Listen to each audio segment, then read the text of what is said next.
Hello friends, welcome back to my channel. ఇప్పుడు నేను మీకు ఒక షాకింగ్ విషయం చెప్పబోతున్నాను.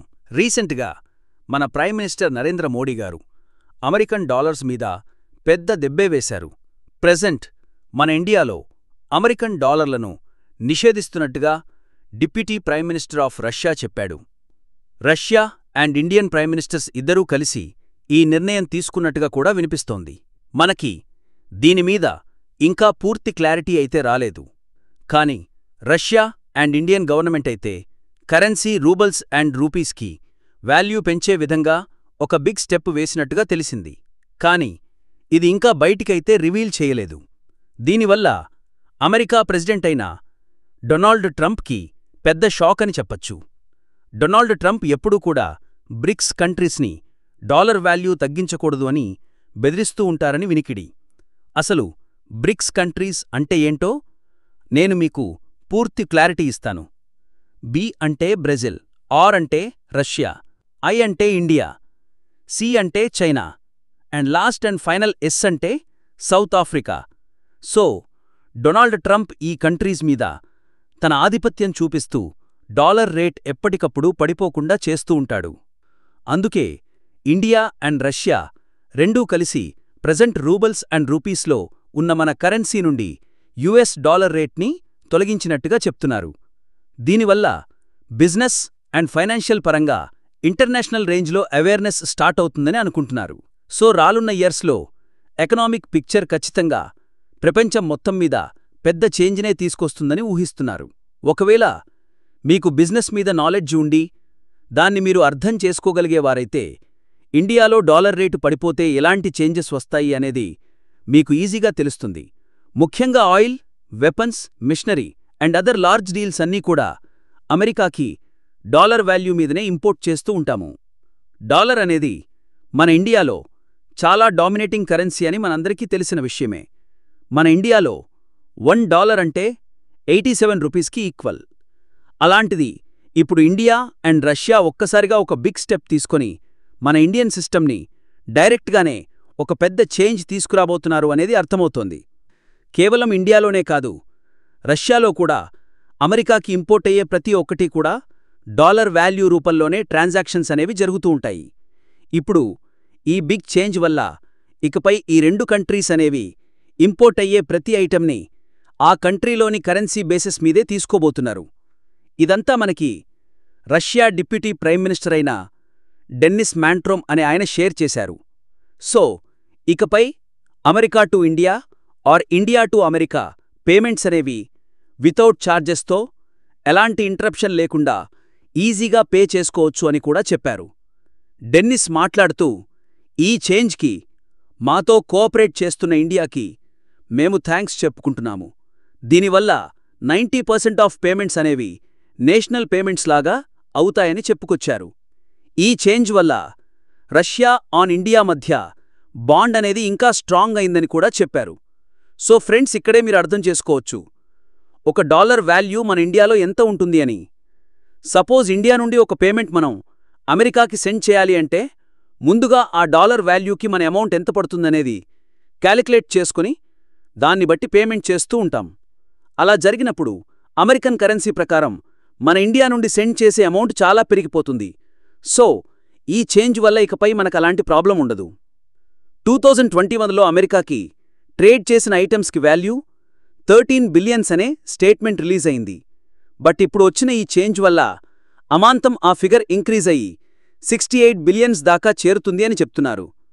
ఒకవేళ ఇదే కనుక కొనసాగితే 4 to 5 ఇయర్స్లోనే మన ట్రేడ్ వాల్యూ చాలా ఫాస్ట్గా 5 టైమ్స్ వరకు ఇంక్రీజ్ అవుతుంది. ఈ ప్రాసెస్ని డీడాలరైజేషన్ అని అంటారు. ఇండియా ఇలాంటి బిగ్ స్టెప్ తీసుకోవటం వల్ల అమెరికా మీద డిపెండ్ అయి ఉన్న చాలా కంట్రీస్ కూడా ఇకపై ముందుకు వచ్చి వాళ్ల ట్రేడ్ వాల్యూ కూడా పెంచుకునే అవకాశం ఉంది. ఇలా చేయటం వల్ల ఈసారి ఇండియా నుండి ప్రపంచ దేశాల మీద ఇన్వెస్ట్ చేసే బిగ్ పార్ట్నర్స్ అందరూ కూడా ఇకపై తమ మనీని డైరెక్ట్గా ఇన్వెస్ట్ చేస్తారు. దానివల్ల మన బడ్జెట్ అనుకున్న దానికన్నా కూడా తక్కువగా పెట్టడం వల్ల ఆ పర్సన్స్కి అదొక బిగ్ రిలీఫ్ అని కూడా చెప్పుకోవచ్చు. బట్ రష్యా రూబెల్ అలాగే ఇండియన్ రూపీ మధ్య ఎక్స్చేంజ్ రేట్ మాత్రం స్టేబుల్గానే ఉంచుతాము అని మ్యూచువల్గా డిసైడ్ అయ్యారు. అంటే ఒక్కొక్కసారి రూపీ రేటు పెరగొచ్చు, ఒక్కొక్కసారి రూబల్ రేటు పెరగొచ్చు. బట్ ఏదేమైనా సరే ఎప్పుడూ ఒకే విధంగా ఎక్స్చేంజ్ రేట్ ఉండేలా రెండు కంట్రీస్ డిసైడ్ అయ్యాయి. రష్యా ఇండియా నుండి ఆయిల్ అండ్ గ్యాస్ ఇంపోర్ట్ చేయటంలో మెయిన్ రోల్ ప్లే చేస్తోంది. అలాగే మనం రష్యా నుండి టెక్నాలజీ అండ్ న్యూక్లియర్ ఎనర్జీని ఇంపోర్ట్ చేస్తున్నాము. అందుకే ఈ రెండు కంట్రీస్ మధ్య డీప్ రిలేషన్షిప్ ఏర్పడింది అని చెప్పుకోవచ్చు. అంతేకాదు, అప్పుడే అయిపోయింది కూడా లేదు. ఇకపై రష్యా అండ్ ఇండియా వేసిన ఈ బిగ్ స్టెప్ వల్ల మెనీ ఛాలెంజెస్ని ఫేస్ చేయబోతున్నారు అని కూడా తెలుస్తోంది. ఈ చేంజ్ కేవలం పేపర్ మీద మాత్రమే తీసుకురాలేదు, దాన్ని త్వరలోనే ఎస్టాబ్లిష్ చెయ్యాలని గట్టిగానే అనుకుంటున్నారట. దీనిమీద చాలా కాంప్లికేషన్స్ ఉన్నాయి అని తెలుస్తోంది. బట్ డిసడ్వాంటేజ్ కంటే అడ్వాంటేజెస్ ఎక్కువగా కనిపిస్తున్నాయి. ఈ డాలర్ రేట్ పడిపోవటం వల్ల ఇండియాలోని బిజినెస్ పార్ట్నర్స్ చాలా ఫాస్ట్గా యుఎస్లో గ్రో అవుతారు అనైతే నమ్మకంగా చెప్తున్నారు. సో ఇకపై వెస్టర్న్ కంట్రీస్ మీద డిపెండ్ అయ్యే బాధ తప్పుతుంది. అలాగే మనకు వస్తున్న షేర్ వాల్యూ అమాంతం పెరిగిపోతుంది. అప్పుడు ఆ యూరోపియన్ కంట్రీస్ ఇండియా మీద ప్రెజర్ తీసుకురావటం గ్రాడ్యువల్గా తగ్గిపోతుంది అని అయితే నమ్మకం ఉంది. అలాగే ఫ్యూచర్లో Russia and India internal banking network and card system కూడా కనెక్ట్ చేసే ప్లాన్లో ఉన్నాయి అని తెలుస్తోంది.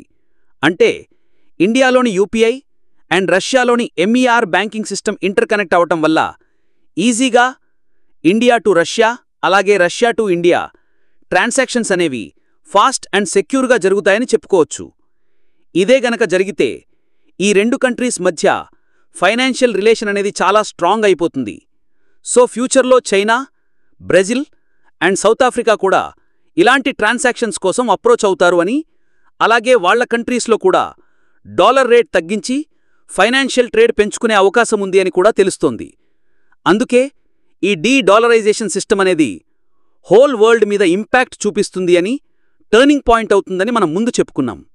దీనివల్ల కరెన్సీ రూపీస్ అన్నీ కూడా ఇండియన్ కరెన్సీకి ఈక్వల్గా మారతాయి. అలాగే ఇలాంటి మేజర్ స్టెప్ వల్ల ఇండియా అండ్ రష్యా మధ్యలో ఎలాంటి ట్రస్ట్ అండ్ స్ట్రాటజిక్ పార్ట్నర్షిప్ ఉంది అనేది కూడా అర్థమవుతుంది. ఈ స్టెప్ వల్ల బోత్ కంట్రీస్ ఎకనామికల్ డైరెక్షన్ అనేది స్ట్రాంగ్ అయింది. దీనివల్ల మిగిలిన బ్రిక్స్ కంట్రీస్లో ఉన్న Brazil, China and south Africa కూడా తమ వాయిస్ రేస్ చేయొచ్చు. దానివల్ల బ్రిక్స్ కంట్రీస్ అన్నీ స్ట్రాంగ్ అయిపోతాయి. ఇప్పటికే ఇండియా అండ్ చైనా మధ్యలో big market and big economy నడుస్తోంది. ఒకవేళ వీళ్లు తీసుకున్న స్టెప్ కరెక్ట్గా ఇంప్లిమెంట్ అయితే అమెరికాలో ఫ్యూచర్లో ట్రబుల్స్ అనేవి ఇంక్రీజ్ అవుతాయి. వాళ్ల డాలర్ రేట్ పడిపోవటం వల్ల పర్చేస్ చేస్తున్న ఐటమ్స్కి ఎప్పటికంటే కూడా ఎక్కువ అమౌంట్ ఇవ్వాల్సి ఉంటుంది. సో ఫైనాన్షియల్ పరంగా అమెరికాకి ఇకపై ఒత్తిడి పెరుగుతుంది. దానివల్ల అమెరికా డామినేషన్ అనేది పడిపోతుంది. అప్పుడు ట్రేడ్ లోకల్ కరెన్సీలో మార్కెటింగ్ అనేది ఇంక్రీజ్ అవుతుంది. ఫ్యూచర్లో బ్రిక్స్ కంట్రీస్ అన్నీ కూడా సొంతంగా తమ మార్కెట్ వాల్యూ పెంచుకోవడానికి అవకాశం ఉంటుంది. ఇవన్నీ జరగాలి అంటే ఇండియా అండ్ రష్యా వేయబోతున్న ఈ స్టెప్ అనేది సూపర్ సక్సెస్ అవ్వాలని మనం కూడా కోరుకుందాము. మన ఇండియన్ కరెన్సీ వాల్యూ కూడా త్వరలో పెరగాలి అని ఆశిద్దాం. దానివల్ల ఇంటర్నేషనల్ లెవెల్లో ఇండియా కూడా ఇకపై ఎక్కువ ట్రేడ్ చేయడానికి ఎక్కువ స్కోప్ ఉంటుంది. ఇప్పటివరకు మేము చెప్పిన ఇన్ఫర్మేషన్ అనేది కేవలం ఈ స్టెప్ వల్ల వచ్చే స్టార్టింగ్ స్టేజ్ ఆఫ్ చేంజెస్ మాత్రమే. బట్ ఇదే కనుక నిజమైతే అమెరికా అనేది వెనకబడిపోవటమే కాకుండా మరెన్నో చేంజెస్ అనేది ఫ్యూచర్లో మనం చూడొచ్చు. వన్స్ ఈ స్టెప్ కనుక ఇంప్లిమెంట్ అయితే ఇండియన్ మార్కెట్ వితిన్ ఇయర్స్లోనే హై అయిపోతుంది అనైతే నమ్మకం ఉంది. సో ఇది ఫ్రెండ్స్ ఇవాల్టి వీడియో. మీకు ఈ వీడియోలోని మ్యాటర్ కనుక నచ్చినట్లయితే ఖచ్చితంగా మీ ఒపీనియన్ షేర్ చేయండి. అలాగే కామెంట్ బాక్స్లో జై హింద్ అని కూడా మెన్షన్ చేయండి. అలాగే మన ఇండియాలో ఇలాంటి స్టెప్స్ మరెన్నో రావాలి అని మీరు కూడా కోరుకోండి. ఇండియాని ఎప్పుడు సపోర్ట్ చేయండి.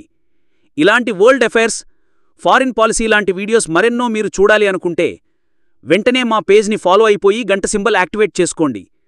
మీకు ఎప్పటికప్పుడు మా వీడియోస్ వస్తాయి. అలాగే వీడియో నచ్చినట్లయితే లైక్ చేయండి, షేర్ చేయండి, సబ్స్క్రైబ్ చేసుకోండి.